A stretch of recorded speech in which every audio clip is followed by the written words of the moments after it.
Hello and welcome everyone. I'm Ari Lax, and this week I'm going to be rounding up what I've been kind of going over the last couple of weeks in Modern, which is the aggressive decks, by jumping back to kind of the beginning of the format, kind of just the deck that's always been there, Affinity.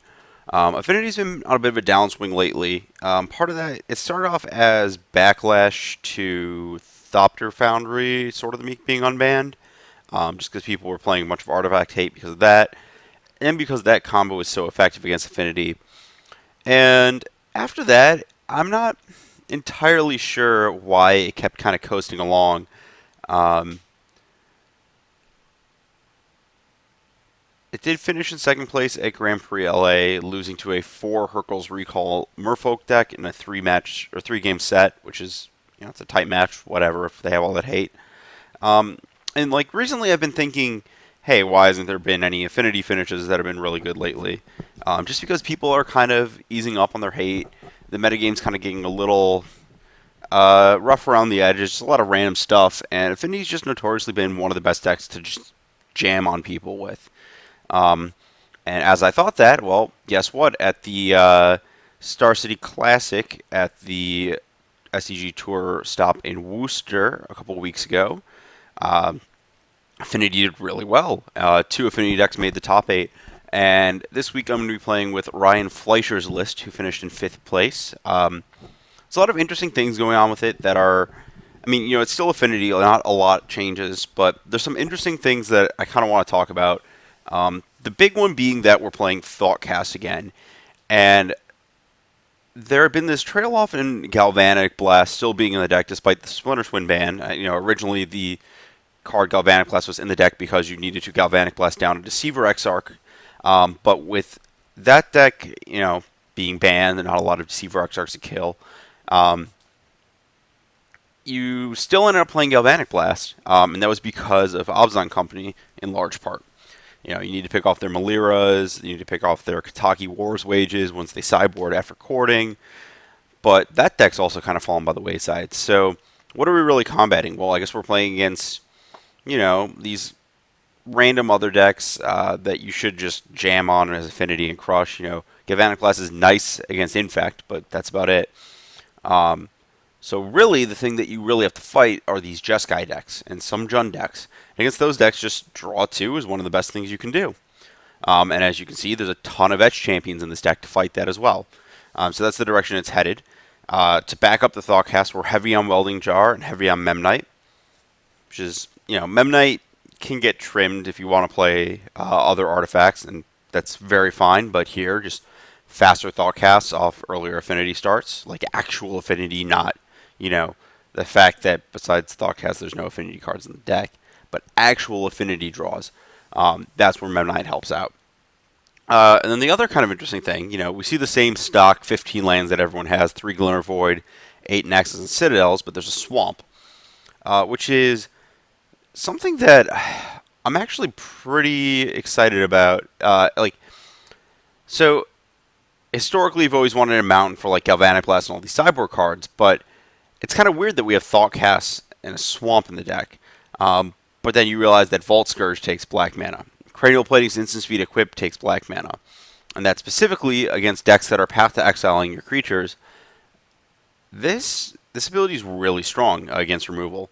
So getting to double black is pretty big. It's pretty easy to get the first generic colored mana source off Opal, Springleaf Drum, Glimmer Void, whatever. But really, the double for Cranial Plating off path, that's actually like a big upgrade. And that's something that I really like that's been identified in this list, is that the Swamp actually might just be the right choice. We can see that echo into some of the sideboard cards. There's Thoughtseize, no Spell Pierce,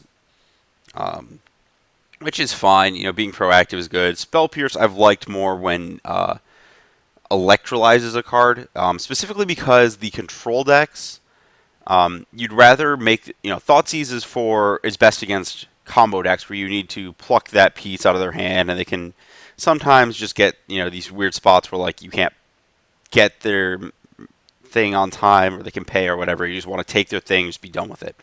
But against control, you'd rather have a counterspell like Spell Pierce because you actually want to make them spend their mana. Whereas Thoughtseize, you take their Electrolyze and they cast Lightning Helix or whatever. It's just you've traded a card for a card, which is all they're trying to do to begin with. Um, you'll notice there's no Galvanic Blast on the sideboard. There's Dismember. Again, I did say the spot removal is at its absolute best against Infect, so you can afford the life loss. Some Whip Flares as always, a bunch of Aether Grids, Crush Mirrors, Crush Infect, good against the few Stony Silences that are still floating around. Ancient Grudges for the mirror. Some Spell Skites for every single deck that Spell Skite's good against. Bogle, Hexproof, whatever people would like to call that deck these days. In fact, Spellskite's okay there, but they're going to still Twisted Image you, so you board it in, but you can't rely on it. You need to do other stuff. Just another hoop for them to jump through.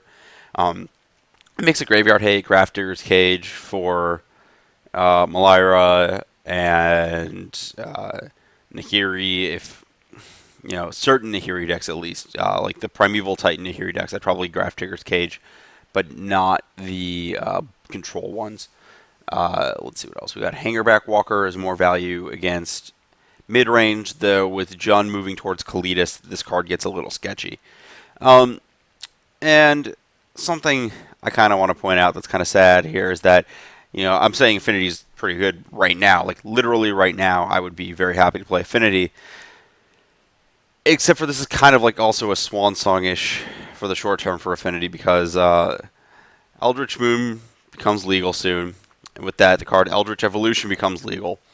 And there's a bit of a problem there in that every game post-board against any of the Eldritch Evolution decks, you're suddenly just thinking, oh wait, they can just Kataki me on turn 2, like some huge percentage of the time for whatever reason, 40% probably with the number of birds and Eldritch Evos they have. I guess counting mulligans, maybe somewhere between 30 and 40%. And that's just like not going to be fun to face. So this is kind of, a temporary last hurrah until people kind of start upping all their Grafdigger Cage counts and really pushing the Eldritch Evolution decks back if they can. Because that deck seems, whatever version of the Toolbox deck ends up being great, seems absurd. And so I kind of wanted to take Affinity out and kind of crush people with it before it becomes really hard to do so because you just lose the game on turn 2. So here it is, the Thoughtseize Swamp Affinity list.